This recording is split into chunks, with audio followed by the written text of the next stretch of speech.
যখন ভোট হয় তখন স্বপ্ন বিক্রি করা হয়। কদিন আগে পর্যন্ত ভোটে বলা যাচ্ছে মোদি কা গ্যারান্টি না ওয়ারেন্টি, বলেনি গ্যারান্টি। তাহলে এখন যখন সরকার এলো, তাহলে 5 বছরের জন্য সরকার এলো, আদৌ 5 বছর যদি টেকে, তাহলে প্রথম যে গ্যারান্টিগুলো দিয়েছিল সেগুলোকে এখন রিপিট করা দরকার ছিল, যে এই গ্যারান্টি দিয়েছি নেই, সেই গ্যারান্টিগুলো হাওয়া। তাহলে আমাদের কাছে চ্যালেঞ্জটা হচ্ছে আজকের এই সময় তার মোকাবিলা আমরা কি করে করব। এরপরে আমি কথাগুলো তখনই বলবো যদি প্রথমে এই ব্যাপারে একমত হই আমরা। রবীন্দ্রনাথের দুঃসময় কবিতা পড়েছেন আপনারা?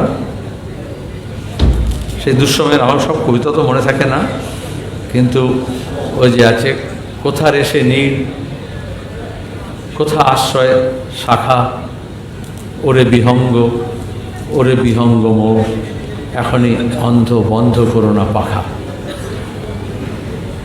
পুরো একটা সংকটময় দুঃসময়, কালো ছায়া, তার বর্ণনা দিয়ে তিনি বলছেন এটা হচ্ছে আশাবাদ। সফদারের একটা লেখায় ছিল, সফদার হাশমির, অন্ধকার যত তীব্র হয়, যত ঘন হয়, আলোর আকাঙ্ক্ষা এবং সম্ভাবনা তত বেশি সুতীব্র হয়। আমি যুব আন্দোলনের কর্মীদের সামনে বলছি, যুবশক্তি পত্রিকা নিয়ে। যুবশক্তি মানে তাই, শুধু পত্রিকার তো একটা নাম নয়। তাহলে যুবশক্তি যেহেতু যৌবন, তরুণ, একটা বড় সময় তার সামনে পড়ে আছে,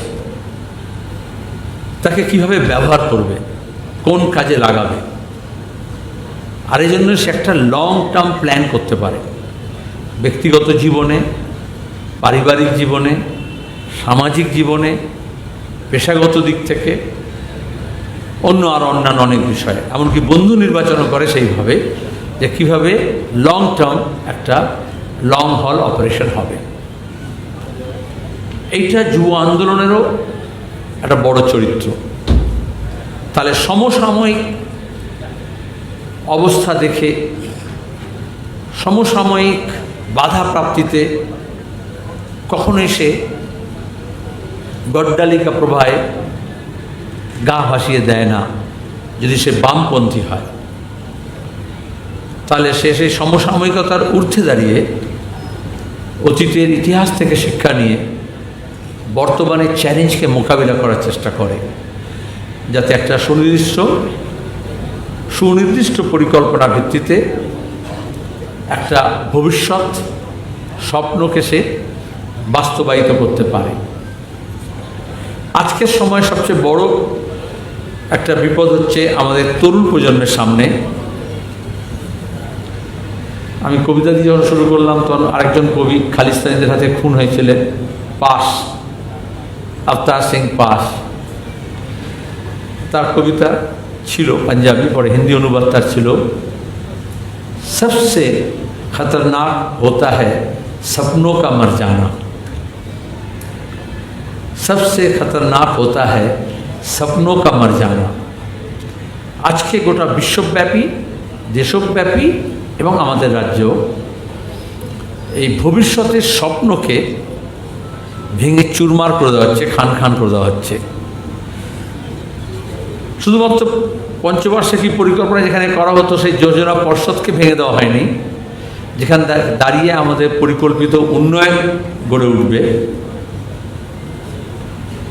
তার জায়গা করেছে না যোজনা পর্ষদকে ভেঙে দিয়ে। আজকে দাঁড়িয়ে, আজকে বাজেট ডে, নতুন সরকার এসে বাজেট পেশ করেছে। আজকে কি আছে তাতে? যখন ভোট হয় তখন স্বপ্ন বিক্রি করা হয়। কদিন আগে পর্যন্ত ভোটে বলা যাচ্ছে মোদি কা গ্যারান্টি না ওয়ারেন্টি, বলেনি গ্যারান্টি।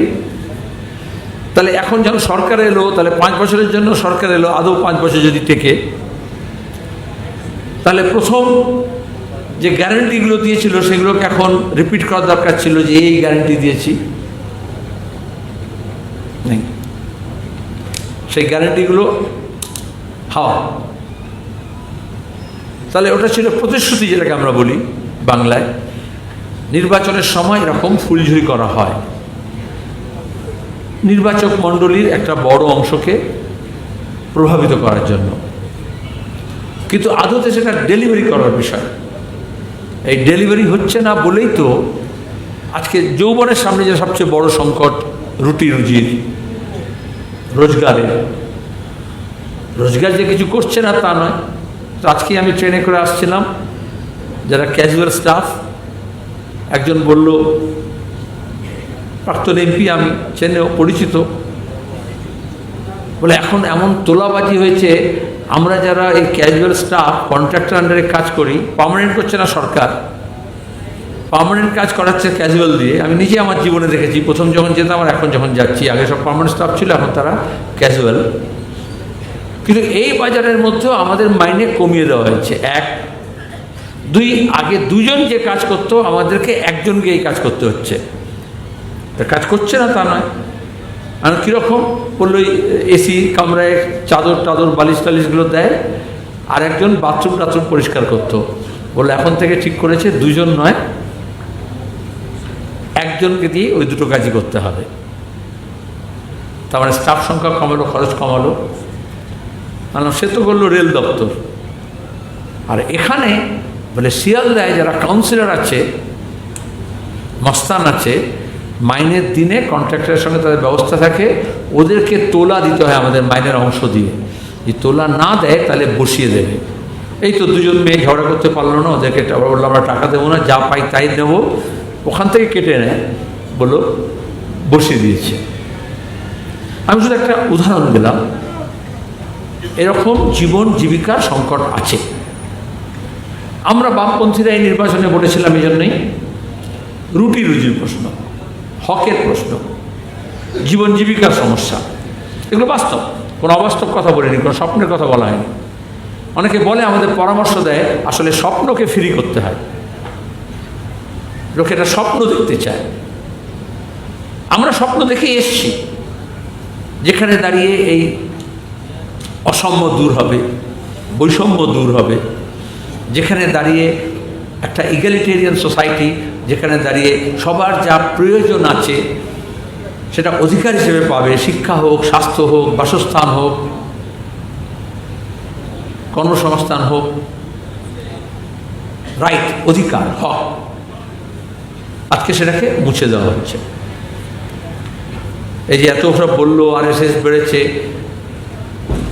আমি তার মধ্যে যাব না, কিন্তু আরএসএস অন্য আরএসএস যখন হক কেড়ে নেওয়া হয়, তার বেসিক যে এসেন্সিয়াল যে জীবন জীবিকার যে বিষয়গুলো, তখন নির্বাচন হোক, আন্দোলন সংগ্রাম হোক, সেখানে মূল বিষয় থেকে সরিয়ে নিয়ে আসা হয় কতগুলো অন্যান্য ইস্যু।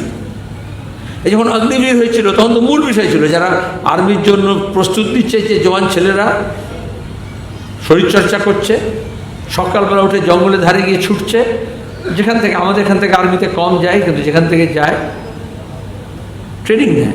আমি উত্তরবঙ্গে দেখেছি, প্রতিদিন তারা করছে, কারণ যখন রিক্রুটমেন্ট হবে সেখানে সে চাকরি পাবে। দেখা গেল ওটাকে বলা হচ্ছে কন্ট্রাকচুয়াল অগ্নিবীর, আপনারা জানেন। হই করে লোকে নেমে গেল। তার মানে কি নামলো কেন? কারণ তার জীবন জীবিকার সঙ্গে, স্বপ্নের সঙ্গে ওটা যুক্ত ছিল। অথচ সেই ইস্যুটাকে অ্যাড্রেস করা হচ্ছে না, করা হবে না বলেই আমি অন্যান্য বিষয়ে যাচ্ছি না। এগুলো ভোটের সময় আমরা অনেক প্রচার করেছি। এইবারের নির্বাচনে মনে করা হলো যে ধর্মকে কেন্দ্রীয় বিষয়বস্তু করা হবে। ওই রাম মন্দির টন্দির যখন করা হলো, আসলে কি আমরা যখন বলছি, এটা শুধু অনেকে বলে আপনি আরএসএসের বিরুদ্ধে বলছেন কেন, ধর্মের বিরুদ্ধে বলছেন কেন? আসলে ধর্মকে মন্দিরে স্থাপন করা হয়নি, মন্দির থেকে নিয়ে এসে নির্বাচনের সময় মানুষের মননে, নির্বাচনী প্রতিদ্বন্দ্বিতায় ওটাকে সেন্টার পিস করা হয়েছে। সেন্টার পিস মানে বোঝেন, যে কোনো একটা অফিসে আপনি যাবেন, যে কোনো আজকাল হোটেলে যদি যান, রিসেপশনে যদি যান, কোনো ড্রয়িং রুমে যদি যান, কারণ একটু বড় ফ্ল্যাট বাড়িতে, তাহলে দেখবেন ওই মাঝখানে একটা সেন্টার টেবিল থাকে, সেখানে বাস দেওয়ালে একটা কোনো বড় পেন্টিংস থাকবে, কোনো মিউরাল থাকবে, বা এইখানে টেবিলের ওপরে এমন কোনো একটা জিনিস থাকবে যেখানে সবার দৃষ্টি পড়বে, ঢুকলে প্রথমে চোখে পড়বে। তারপরে কোনো কোনো গৃহস্বামী এরকম বলেন, গৃহকর্ত্রী হতে পারেন, যে এইটা ওই আমরা গেছিলাম না বেনারসে, সেখান থেকে নিয়ে এসেছি, পুরীতে গেছিলাম না ওইখান থেকে, আন্দামানে গেছিলাম না ওখান থেকে, আর কেউ বলবে হয়তো বিদেশে গেছিলাম, ইউরোপে গেছিলাম সেখান থেকে, এই পেন্টিংসটা অমুকের। যত যেরকম গ্রেড ওপরে উঠবে তখন হবে সেটা তার বৈভবের, তার আলোচনার সূত্রপাতের ওটা কেন্দ্রবস্তু। ও আচ্ছা, আপনি গেছিলেন বিদেশে? হ্যাঁ, অমুক দেশে গেছিলাম। কোন বছরে গেছিলাম? সেই দিয়ে শুরু হয়। অমুক শিল্পীর এটা, অমুক জায়গার ছবি এটা। তাহলে এবারে যেটা ওরা চেয়েছিল, এই ভোটে, নির্বাচনে কেন্দ্রীয় বিষয়বস্তু হবে, সেন্টার পিস হবে রাম মন্দির, ধর্ম। বামপন্থীদের আপত্তি সেখানে, এবং এখানে ধর্ম নিয়ে কারবার না। এরা যদি বাংলাদেশে যদি তাকে ইসলামীকরণ করার জন্য যদি সামনে মাঝখানে মসজিদকে বসানো হয় বা পাকিস্তানি করা হয়, এটা ইউরোপে কয়েকশো বছর আগে হয়ে গেছে। যদি চার্চকে বসানো হয়, তাহলে আধুনিক সমাজ গড়ে তুলতে হলে শিল্প ভিত্তিক যদি অর্থনীতি গড়ে তুলতে হয়, সামন্ততান্ত্রিক জায়গা থেকে যদি সরে আসতে হয়, তাহলে সেখানে চার্চ, মন্দির, মসজিদ, ধর্মগুরু সে কেন্দ্রীয় বস্তু হতে পারে না। এই ইউরোপে অনেক আগে সেটেল হয়েছে। আমাদের এখানে যখন থেকে গণতন্ত্র এসছে, প্রত্যেক মানুষের সমান অধিকার, সমান অধিকারের বেসিস হচ্ছে, হক বা অধিকারের বেসিস হচ্ছে তাহলে জাত পাত, ধর্ম, বর্ণ, ভাষা, লিঙ্গ, প্রদেশ, তার ভিত্তিতে ভেদাভেদ করা যাবে না। সংবিধানে বলে দেওয়া হয়েছে। তাহলে যখন এটা করা হচ্ছে তখন সংবিধানটা সংকটে পড়ছে, সাংবিধানিক ব্যবস্থাটা সংকটে পড়ছে।